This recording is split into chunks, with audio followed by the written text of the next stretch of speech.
Obsesi seorang pemuda berakhir tragis di sebuah pulau terlarang dalam upayanya menjalankan sebuah misi suci. Pada 15 November 2018, seorang misionaris asal Kansas City mengabaikan bahaya untuk mengunjungi sebuah tempat terlarang di India yang berlokasi di Pulau Sentinel Utara.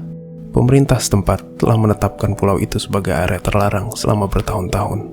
Namun halangan itu tidak memudarkan tekadnya. Sebuah negosiasi mencapai kesepakatan dengan dua orang nelayan setempat. Sejumlah uang ia keluarkan sebagai bayaran untuk membawanya ke area pulau terlarang.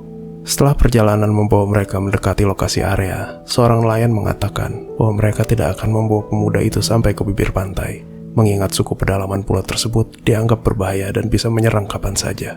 Maka pemuda itu hanya dibawa sampai sekitar 500 meter dari pantai, dan setelahnya ia mendayung kayak menuju pulau.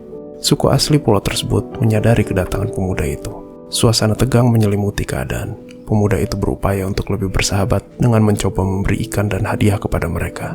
Namun keadaan memburuk. Tekad pemuda itu sekejap memudar ketika sebuah anak panah melesat ke arahnya dan menembus Alkitab yang dipegangnya di depan dadanya. Pemuda itu mundur dan berenang meninggalkan kayaknya menuju kapal nelayan yang menunggu di lepas pantai.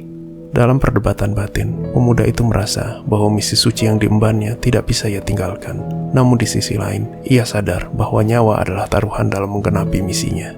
Setelah merenung, saat hari berganti, pemuda itu lalu menitipkan buku jurnalnya pada nelayan untuk dikirimkan kepada keluarganya.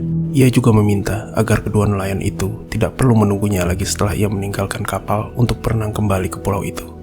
Pada keesokan hari, kapal nelayan itu kembali melintas ke dekat pulau, dan para nelayan melihat sekelompok suku Sentinel sedang menyeret tubuh pemuda itu di sekitar pantai dengan menggunakan tali. Tidak ada yang tahu persis apa yang dialaminya. Namun ketika kabar ini sampai kepada pihak berwajib, mereka berasumsi bahwa kemungkinan pemuda itu tewas akibat tembakan anak panah dari suku Sentinel.